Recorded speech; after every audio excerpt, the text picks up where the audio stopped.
महाराष्ट्राचा। नमस्कार, मी प्रतिभा। संध्या लाईव्ह मध्ये आपलं सर्वांचं स्वागत। लडाखचे सामाजिक कार्यकर्ते सोनम वांगचुक यांच्या स्मरणार्थ ठाण्यात राष्ट्रवादी काँग्रेस शरदचंद्र पवार पक्षाच्या वतीने जिल्हाधिकारी कार्यालयासमोर आंदोलन करण्यात आले। जितेंद्र आव्हाड यांच्या नेतृत्वाखाली झालेल्या या आंदोलनामध्ये विद्यार्थी, सामाजिक संघटना आणि शेकडो नागरिक सहभागी झाले। केंद्र सरकारने वांगचुक यांचे उपोषण दडपल्याचा आरोप करत आंदोलकांनी घोषणाबाजी केली आहे।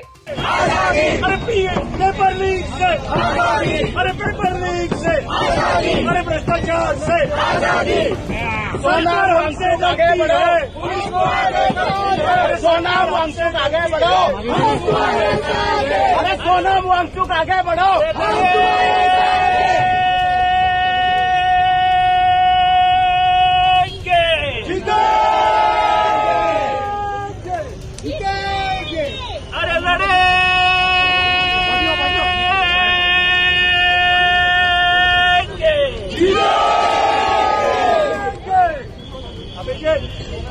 अरे लड़े ताज्या आणि महत्त्वपूर्ण बातम्या पाहण्यासाठी आजच आमच्या संध्या लाईव्ह न्यूज चॅनलला YouTube वर सबस्क्राइब करा आणि बेल आयकॉन प्रेस करा।